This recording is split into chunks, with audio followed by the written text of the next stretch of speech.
Welcome back in for the Blacksburg Buzz. Today we're looking at this Rutgers game.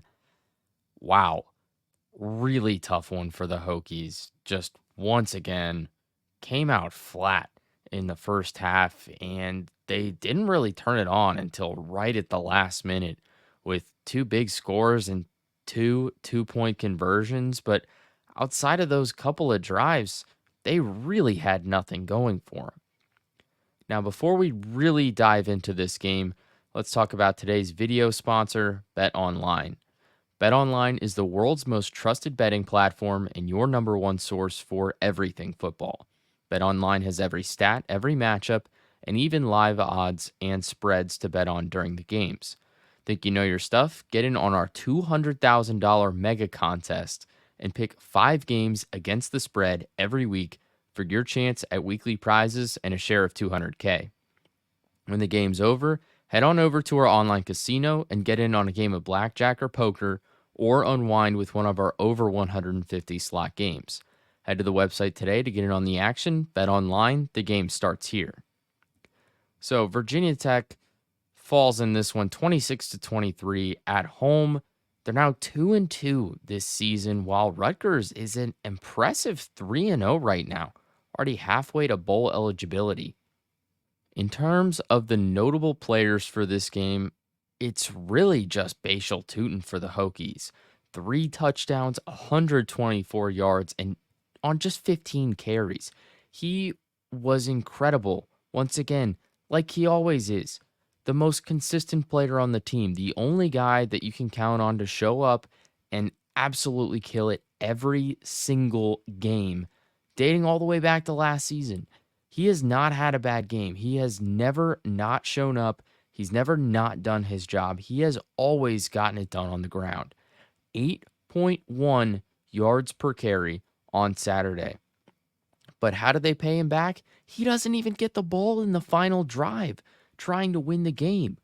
Tech needs to put 3 points on the board, and you don't give the ball to your running back averaging just over 8 yards per carry? That's ridiculous. It is so frustrating to see an all ACC, maybe even all American running back like Bashal Tootin continue to dominate, yet for whatever reason, sometimes he just doesn't get the ball. It doesn't add up. I heard that he was in tears on the sideline. I can't even imagine what's going on through his head after showing up yet again, putting up 3 touchdowns, well over 100 yards in a close game. And when the game's on the line for VT, they don't give him back the ball. It doesn't add up at all. There was plenty of time, and the Hokies needed every single yard they could get, and they didn't give the ball to Tootin once. I I just don't know why. It doesn't make any sense. Notes on this game, as I've been saying, the play calling, it's just not working. It doesn't make sense. No one seems comfortable out there in their position. Drones isn't throwing the ball super well, and he doesn't seem super comfortable with his throws. He's been running pretty well, but he's just not getting it to his receivers well. The receivers aren't getting the ball very often. And then you've got a guy like Bashal Tootin who has been consistent with his amazing performances, and he gets dialed back a few carries this week when honestly he should be getting more than he was before, because that's, as far as I can tell, the only way Virginia Tech wins games is when you run the game through Bashal Tootin. You have to do it. He's the best player on the team, and he never fails the team. And for whatever reason, sometimes he just doesn't get the ball. None of it adds up. But the passing game, it wasn't there against Rutgers. Drones was struggling, sub 50% on completions. He threw an interception right on the last drive when you're in crunch time. He missed multiple receivers who had broken away for would-be very long gains, potentially big touchdowns. guys that had broken away from the defenders. They were out in open field on long routes and just over or underthrew a couple of them. He just couldn't get the ball right where they needed it to be. On one of them to Felton, would have liked to see him lay out on the ball that kind of missed. It looked like it was a little far in front of him, but I do understand it's pretty hard to judge how catchable a pass actually is from the stands. So that I get to some extent, but you want to see the extra effort anyways. But the passing game, it's not there. This was supposed to be one of the best receiving rooms in the ACC, and they struggled against Rutgers. What's going to happen when you play Clemson, when you play Miami? It's going to be really, really tough. I just can't believe that Virginia Tech keeps doing this. They they look slow, they look flat in the first half, and then they put together a couple of decent drives and they get you hooked a little bit.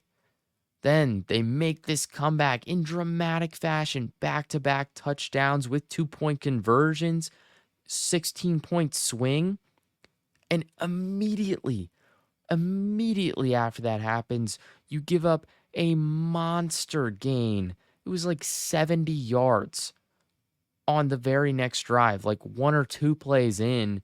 And, the defense shows up and they slow them down. But still, Rutgers gets the field goal and Virginia Tech needs to go down and score. Just dramatic fashion in that loss once again. The offense just can't really do much. And that's one of the reasons I think the defense is kind of suffering because of it. Virginia Tech had 20 minutes of possession during the game. During the 60-minute game, they only possessed the ball for 20 minutes of it. Rutgers absolutely dominated in time of possession. Just unreal. They constantly had the ball because the offense just can't stay on the field for the Hokies. 5 of 12 on third down conversions. They had a botched punt return, an interception, a safety, 2 turnovers on downs where, they had to go for it, but they weren't able to get it, and a fumble as well. The Hokies only punted the ball 3 times. Just so many missed opportunities, bad moments. It's unreal that this keeps happening. Something needs to change with this team. Miami is going to kill the Hokies on Friday. BetOnline has the game listed at -17 spread for Miami. I honestly believe that there needs to be some staff changes and they need to occur soon because the schedule doesn't get any easier. Miami and Clemson, those two are going to be insanely difficult to win. Then you've got Boston College, Georgia Tech, Syracuse, all teams that honestly, I think if Virginia Tech keeps playing like they do, I think those teams win. At this point, I don't know where the next win would come from for Virginia Tech. Even UVA is 3-1 right now. The Hokies legitimately could not be bowl eligible if something major doesn't happen soon. 4 more wins is going to be a struggle for this team. They have got to turn around the season rapidly. Something needs to change. I don't know exactly what it is, but I think you got to start talking about the coordinators here. It's been a talk, it's been a conversation for a while now, and it continues to not get better. I can't fathom why Bashal Tutin isn't getting the ball more than he is. There has to be something more to it. There just has to. I don't know what it could be, but he's killing it out there. He's giving his all on the field, and it's paying off for him, but we're just not giving him the opportunities to do his thing. None of it makes sense. but fans are rapidly moving away from supporting this team. Everyone across the country was bought in before Vanderbilt. Everyone from Pat McAfee to ESPN, everybody thought Virginia Tech was going to be back this year. They were going to be up there in the rankings, and they were going to be battling it out for the ACC championship potentially. Tech went all in on football, and the season has just fallen flat on its face. Nothing is going right. Nobody took steps forward like we thought they were. It seems like everyone's kind of stuck where they were or taken steps back, and something's not clicking for this team, and something needs to change before it's too late. It's hard to believe that just a few days ago, Metallica announced that they're playing a concert in Lane Stadium this spring.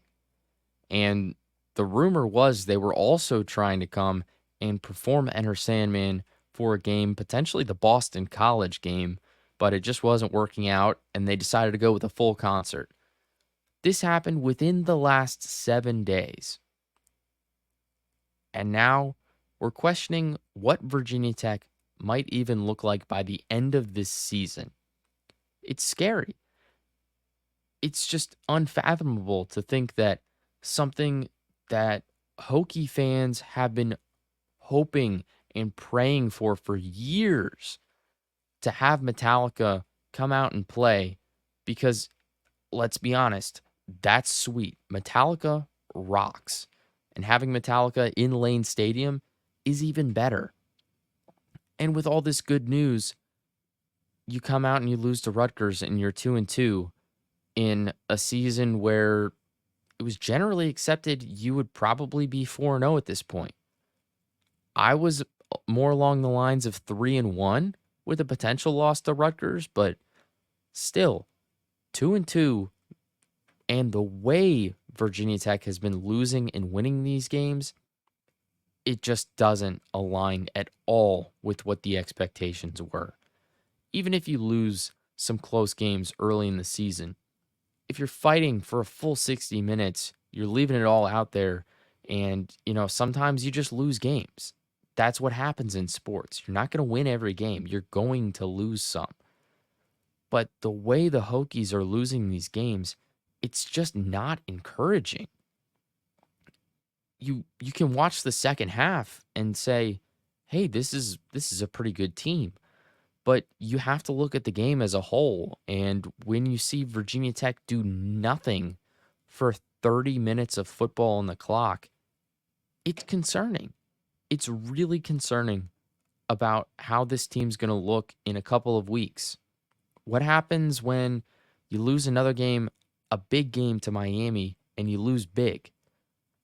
Players might not be as bought in as they were before. It's worrying to see where this season has gone after such high expectations in the offseason.